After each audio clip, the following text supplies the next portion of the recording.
सुभान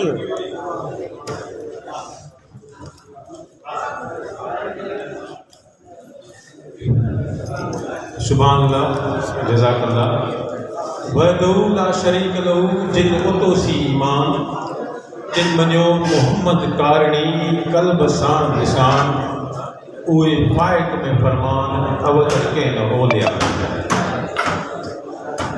अल्हम्दुलिल्लाह अज असी पंहिंजे निहायती हरदिल अज़ीज़ प्रोफेसर साईं गुलाम सरवर अब्बासी साहब के इन आनर में अज हिते असांजी रेफरेंस मुनक़द कयो आहे। ही हाल जे हाल में असीं वेठा आहियूं।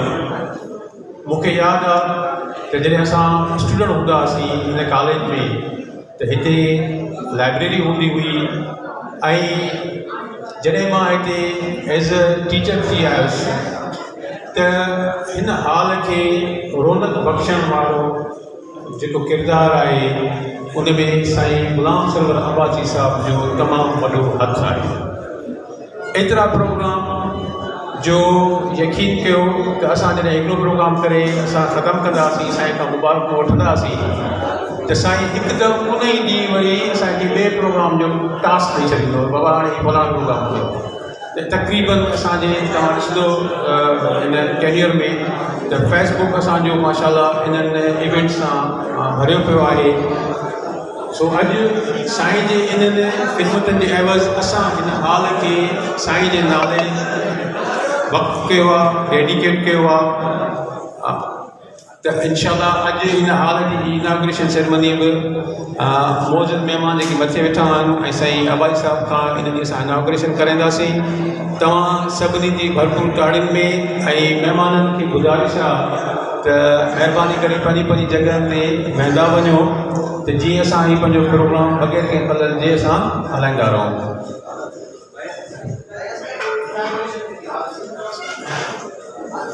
सभिनी मथे वेठल महिमाननि खे कंदासीं वचन।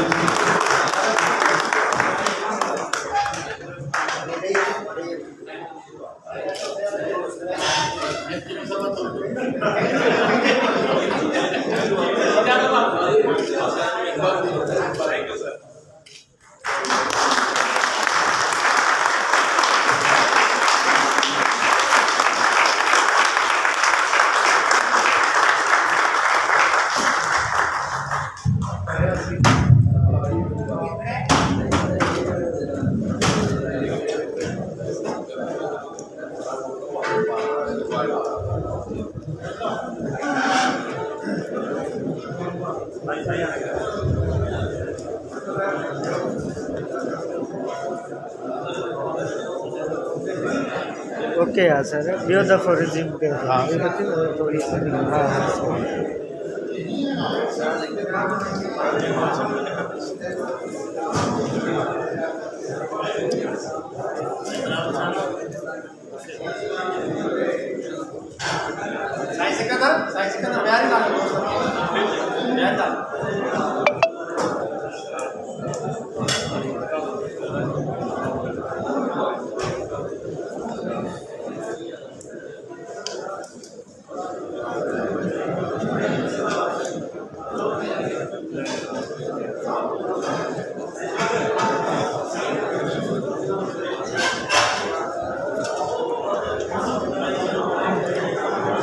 हिन प्रोग्राम के वधीक अॻिते वधाईंदासीं उस्ताद बुखारी जे हिन शेर सां।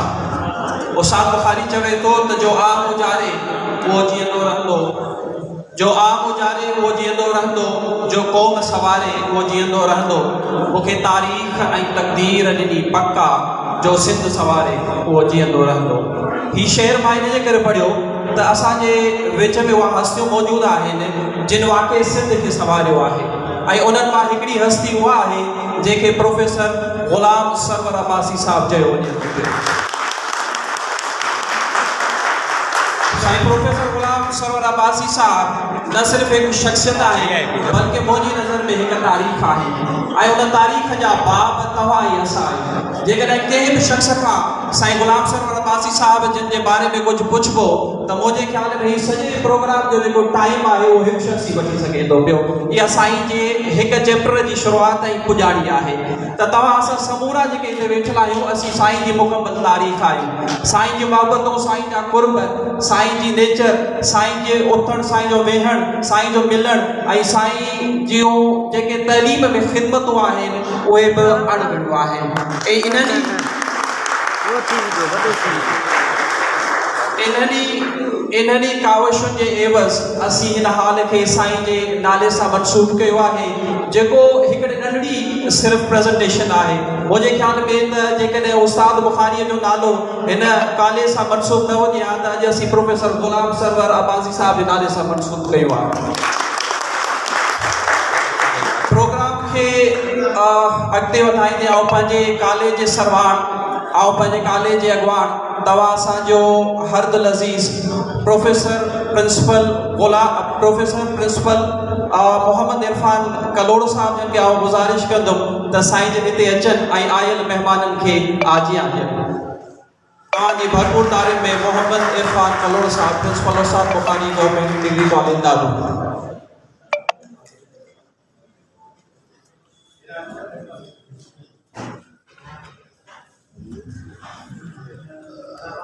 बिस्मिल्लाहिर्रहमानिर्रहीम। इंतहाई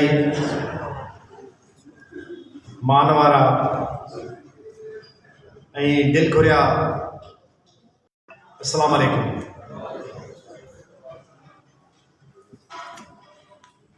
जेको